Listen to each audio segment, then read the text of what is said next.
Hey, it's Tony at ExecuNet. Thanks for tuning in. And today I'm speaking with the extraordinary Helen Kim. She's a senior corporate executive and mission-based entrepreneur. We're going to be talking about her work and her life, her causes, and how she balances the demands of corporate position while also watching over business. Helen, hi. Hi, how's it going? Happy Friday. Happy Friday to you as well. It is so good to be talking to you. Likewise. Thank Yay. you. So let's start at the very beginning. Can you tell me where you began your life's journey and where you went from there? It's a fascinating story. I've heard it, but I want to hear it again. My life's journey. Gosh, do you have like 2 days for that?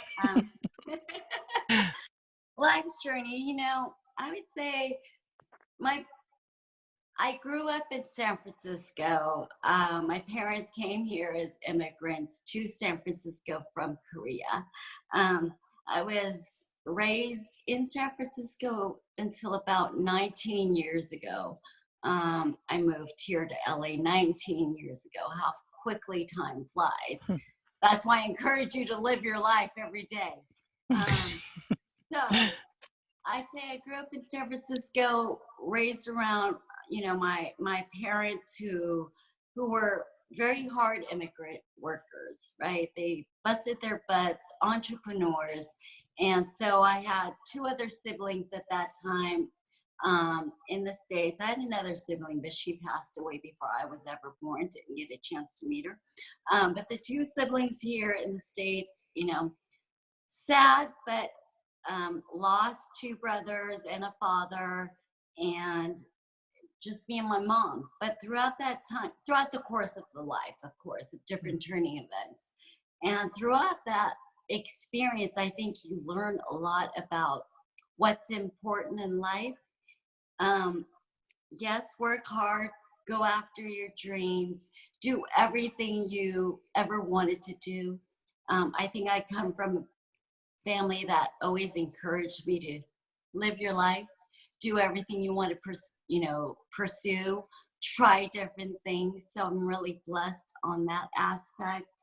I think experiencing loss at a young age really helped shape who I am today, because I'm fearless. Because if I can overcome that at such a young age throughout my life, first loss was when I was 5 years old. My brother was 7, who passed away. So dealing with that, and then a father passed away when I was 21, bearing the responsibility of running a family business at that age, just really makes you appreciate life, right? But it does. Wow. Yeah. Talk to me, please. And I want to dial back to this idea of being fearless in a moment. But let's talk a bit, please, Helen, about being an entrepreneur at a very young age and stepping into that business and doing all that hard work. What were some of the early things you learned and experiences you had that now, as you reflect back, you can say, wow, that was a hard lesson learned and it was invaluable? What were some of those early priceless lessons you learned? Well, I mean, before I started my eyelash company as an entrepreneur, I had many other ideas in the past. And my uncle he's a manufacturer of aloe vera products. Hmm. So when I was 20, I was like, if my uncle makes aloe vera, I'm going to sell it and make it my own brand. So I did that, but it failed. It failed because it wasn't really a passion of mine. The product is itself. At 20 years old, I don't think that I had really thought about the whole picture, about why am I selling this aloe vera? Am I passionate about it? No, I just said, here's a product, I'm going to label it and sell it.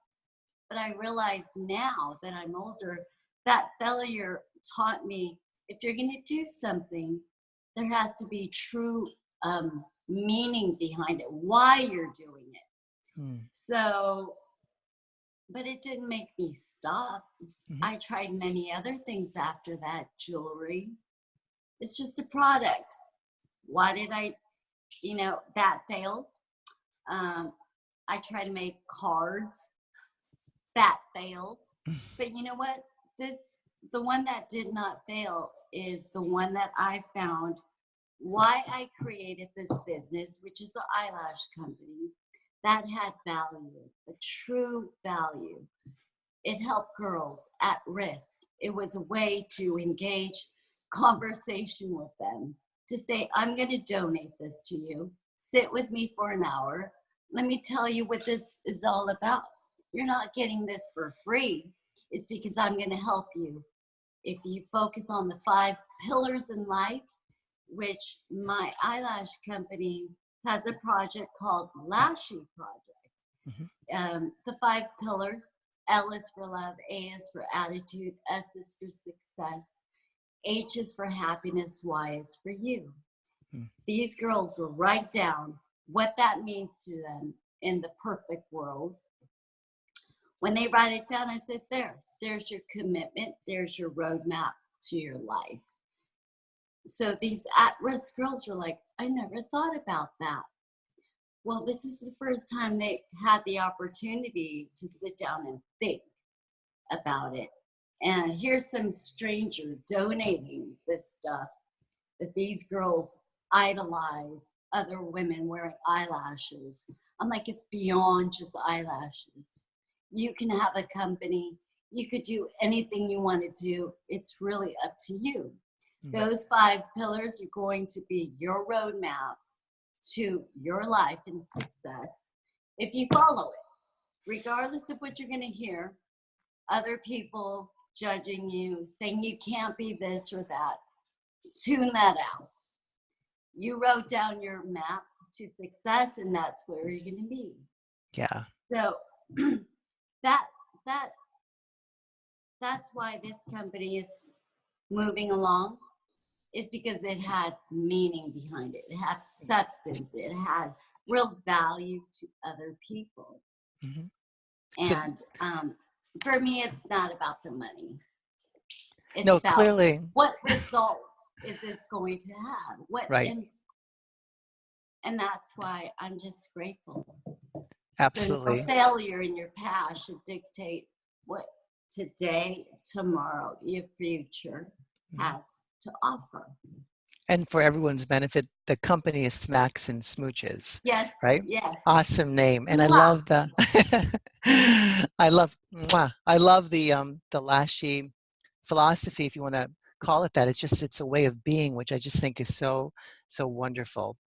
So the daily operation of Smacks and Smooches, for all the corporate executives tuning in who are would-be entrepreneurs, what are some of the challenges you found along the way that say, this is a business in the end, and whether it's cause-driven or not, it has those underpinnings.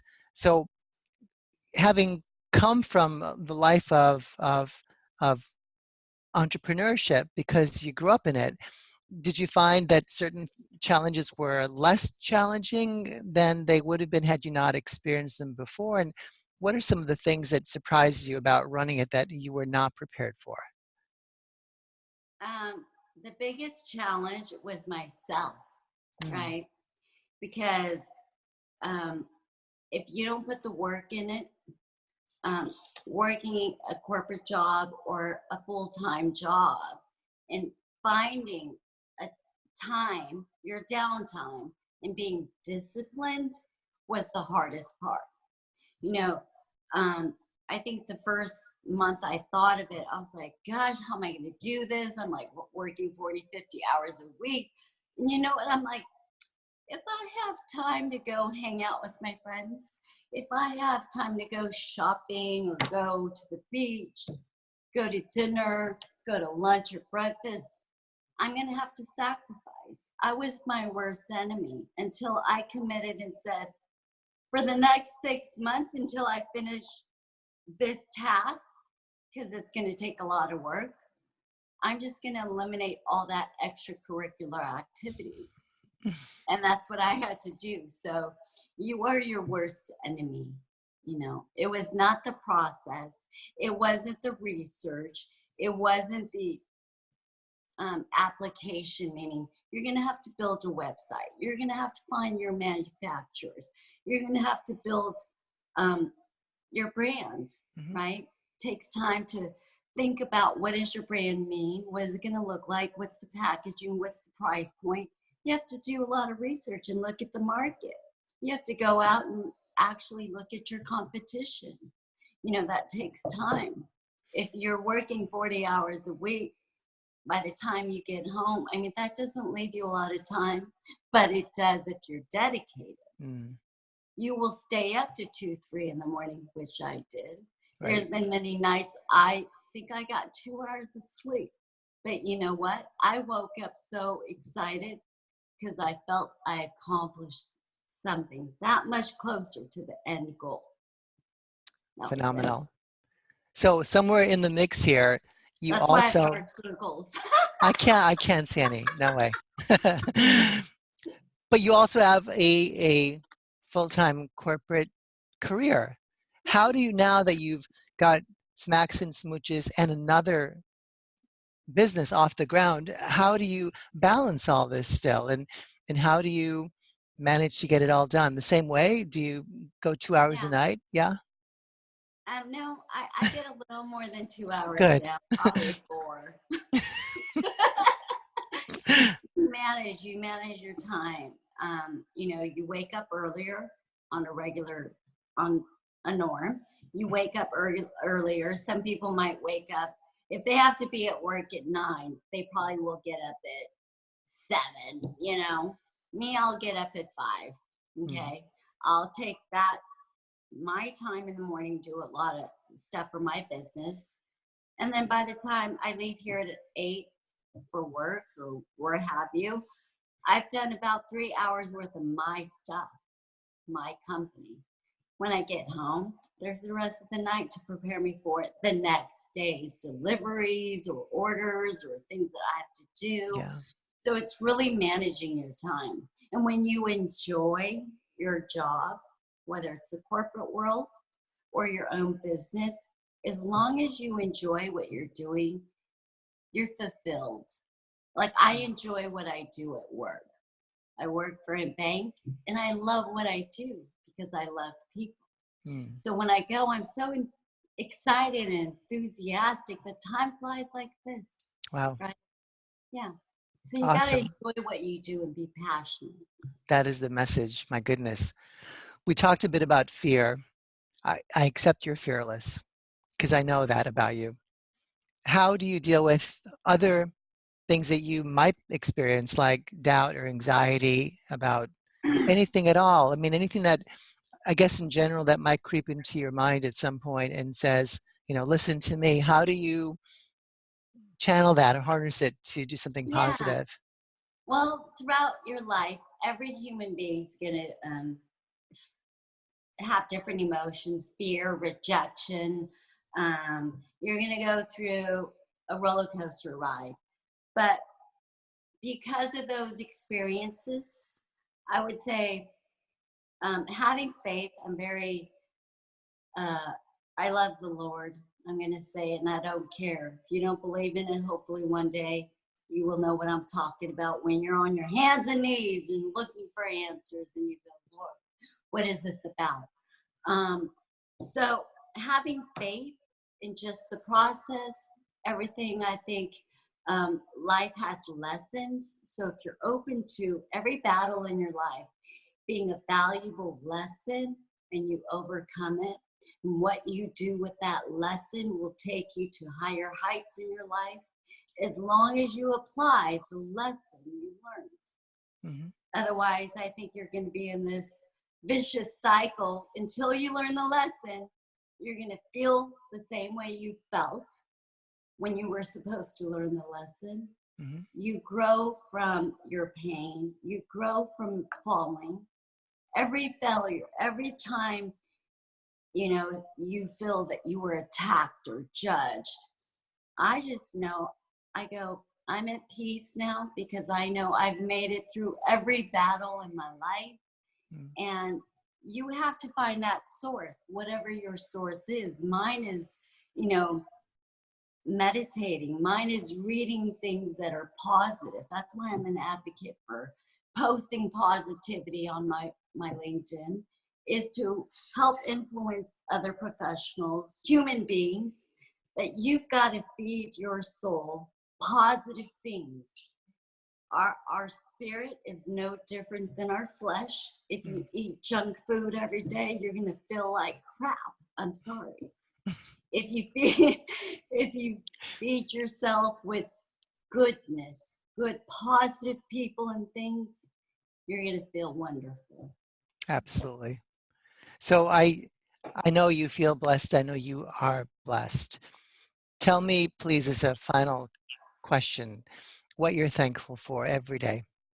Oh, when I wake up, Mm. when I get to open my eyes and I go, oh my God, I'm alive today.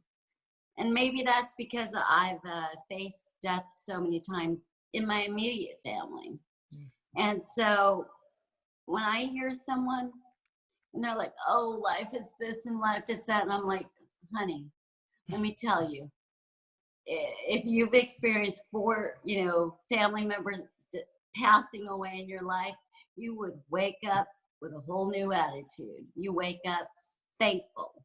I mean, we always complain about our lives, but I'm like, you think about others that have no roof, have no family, have no, jobs, live in a third world country. There's no clean water. There's no shelter. For all I know, over there, they feel hopeless. We are blessed to wake up with a roof over our heads. Don't complain. It could be far worse. Helen, thank you so much. The company is Smacks and Smooches. It's got a wonderful cause, a wonderful why, and a wonderful leader who makes it happen. So thank you, and I look forward to chatting with you again soon. So appreciate you, and I'm so grateful and honored to be on here, and I hope it encourages everybody to just live life to your fullest, be grateful and be happy. I'm sure it will. Thank you again. Thank you.